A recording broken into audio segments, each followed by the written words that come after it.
دیکھیے میرے بھائیوں، سب سے پہلے تو آپ یہ جان لیں اور اس بات پر پختہ ایمان اور یقین رکھیں کہ اللہ رب العالمین کسی کے اوپر سزا کو، آفتوں کو، بلاؤں کو، عذابات کو بلا وجہ میں نازل نہیں کرتا۔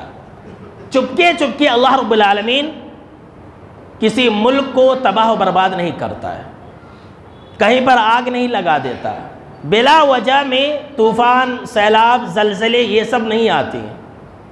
اس کے اندر جو بھی عذاب نازل ہوتا ہے اس روئے زمین کے اوپر، اس کے اندر انسان کا ہی سب سے بڑا کردار اور انسان ہی کا ہاتھ ہوتا ہے۔ اللہ نے قرآن مجید کے اندر پچھلی قوموں کا تذکرہ کیا ہے کہ ہم نے فرعون کو ہلاک و برباد کر دیا، قارون کو، حامان کو، اور جو پچھلی قومیں ہیں، قوم عاد، قوم نوح، قوم لوط، قوم شعیب، یہ جتنی بھی قومیں ہیں ان تمام قوموں کو اللہ رب العالمین نے ہلاک و برباد کیا۔ اور پھر اللہ نے ایک جملہ کہا، کیا کہا کہ فَكُلًّا أَخَذْنَا بِذَنبِهِ، ہم نے ہر ایک کو ان کی گناہوں کی وجہ سے پکڑا۔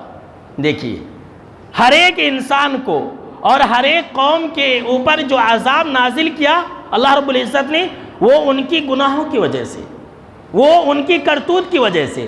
پھر اللہ نے کہا کہ وَمَا كَانَ اللَّهُ لِيَظْلِمَهُمْ وَلَكِنْ كَانُوا أَنفُسَهُمْ يَظْلِمُونَ، ایسا نہیں تھا کہ اللہ نے ان کے اوپر ظلم کیا۔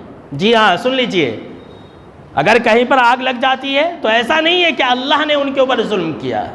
کہیں پر اگر سیلاب آتا ہے، کہیں پر اگر زلزلے آتے ہیں، یا کہیں پر طوفان آتا ہے، یا دیگر جو آسمانی آفتیں ہیں وہ نازل ہوتی ہے، تو اللہ نے کہا ایسا نہیں ہوتا ہے کہ اللہ ان کے اوپر ظلم کرتا ہے، اللہ کسی کے اوپر ظلم نہیں کرتا۔ وَلَكِنْ كَانُوا أَنفُسَهُمْ يَظْلِمُونَ، لیکن لوگ خود اپنے آپ کے اوپر ظلم کرنے والے ہوتے ہیں، لوگ خود اللہ کے عذاب کو دعوت دیتے ہیں۔ اور اللہ نے جانتے ہیں قرآن مجید کے اندر کیا کہا ہے؟